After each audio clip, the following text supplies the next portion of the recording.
ఎండుమిరపకాయలు ఇవి అన్నీ వేపిన తర్వాత ఈ ఆకులు ముక్కలు చేసుకొని ఇలాగ వేపుకోవాలి.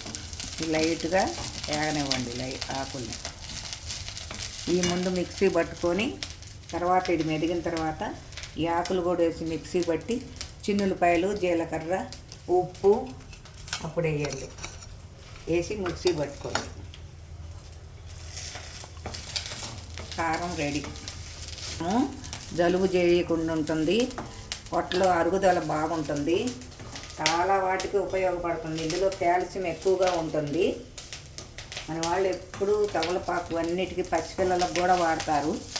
పసిపిల్లలకు జలుబు చేసినప్పుడు దీనికి ఆముదం రాసి మాడు మీద అతికిస్తారు. పొట్ట మీద, మాడు మీద తొందరగా తగ్గిపోద్ది.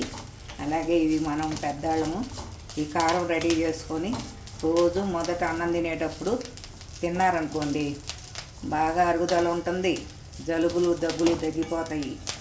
చాలా బాగుంటుంది, చేసుకొని తినండి.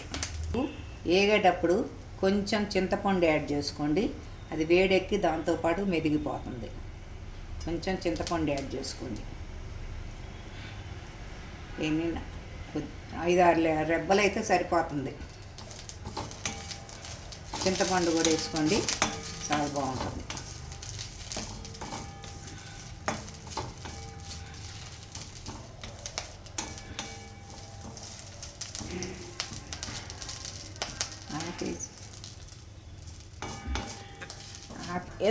ఎందుకమ్మా నువ్వు పచ్చి ఆకుల్ని వేస్తున్నావు? ఎందుకు ఎండబెట్టి వేసుకోవచ్చు కదా మంచిగా.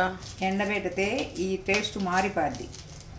ఈ టేస్ట్ ఈ సువాసన ఉండదు. పచ్చాక అయితే మంచి టేస్ట్గా సువాసనగా ఉంటుంది.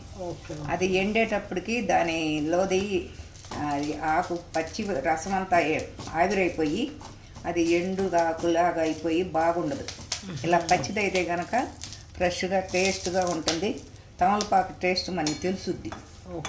అది ఎండబెట్టేటప్పటికి దాని టేస్ట్ మారిపోద్ది. సరే ఓకే.